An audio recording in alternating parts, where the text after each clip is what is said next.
G'day everybody, it's Danny here from Botany Danny. Today I'm going to be sharing with you how I built this self-containing bowl aquarium.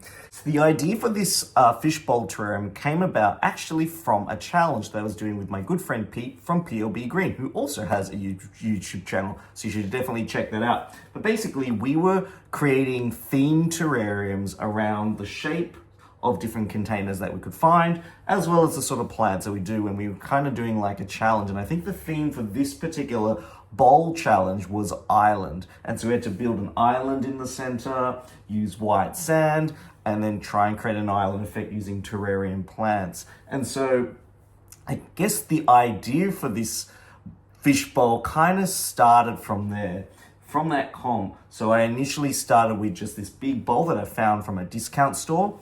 I then also bought from an aquarium a couple of pieces of lava rock, especially the darker type because it's a lot lighter, which is actually a lot cheaper too because a lot of aquariums sell rocks by weight.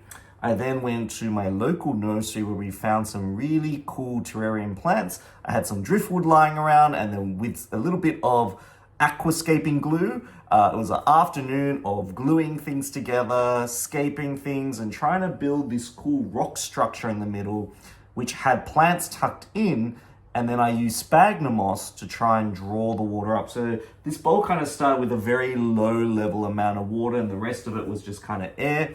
And the water, the idea of this bowl was to transfer the water from the bottom, goes up the sphagnum moss, to feed the plants at the top of this island structure. And so it looked really cool. And I realized over time that I was like, ooh, what if I turn this into like a self-sustaining island terrarium where it actually had fish and snails and different things that kind of feed off each other to create this little microcosm of an ecosystem that sat in my lounge room. And so what I decided to do was fill it up with water.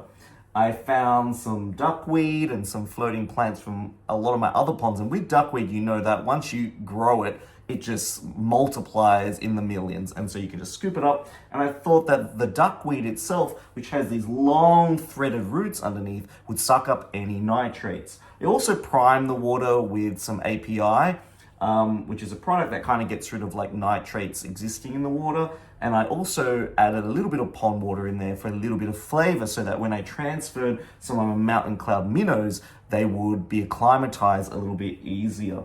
The reason why I went with mountain cloud minnows is because they're super small. They're going to produce very, very small amounts of waste.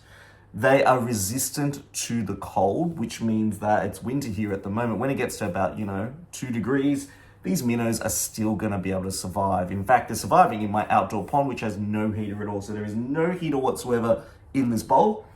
And in terms of filtration, what I was trying to do is to strike a balance between getting the plants, the bigger plants in particular, to grow well enough that it would be able to suck up a lot of the nitrates from the actual water that the fish are creating. And so whenever fish eat, they produce waste, and that waste gets sucked up by these roots, and I guess it nourishes the plants. And that, in symbiosis with the duckweed and floating plants, that combination should outweigh the amount of should outweigh the amount of ammonia produced and nitrates produced by the fish itself. And so I think that's where I strike a really great balance. I've had this bowl terrarium for over 6 months now. I've had fish in it for probably around 4 to 5 months. Not one fish has died, which is really good. And in fact, the fish are really active. Every time I come here, I see them swimming around. They're actively searching for food. And I only feed them once a day, just a small pinch of food, just enough to, I guess, not over pollute the bowl. I've also added ram's horn snails and bladder snails into the mix because I know that those sorts of snails are going to pick up any leftover residue that the fish can't eat. And so I know that they're going to be actively cleaning all the time. And I can monitor how much nutrients is in this system based on how many ram's horn snails there are. In a system where there's too much food or too much nutrients, the population of ram's horn snails is going to explode. But in this case, I can see that there's quite a healthy number. And so that kind of is my litmus test for gauging how much I'm feeding my mountain cloud minnows. I also have this lamp that I bought from Kmart for about $15-20. Fits on this beautiful cheese board stand. Yes, cheese board stands don't have to be used for cheese. In fact, goes really well with this bowl. And I've also got this really lush plant in the background that kind of accents the background, that gives it that extra sense of foliage and depth to this really cool little board game stand I've got.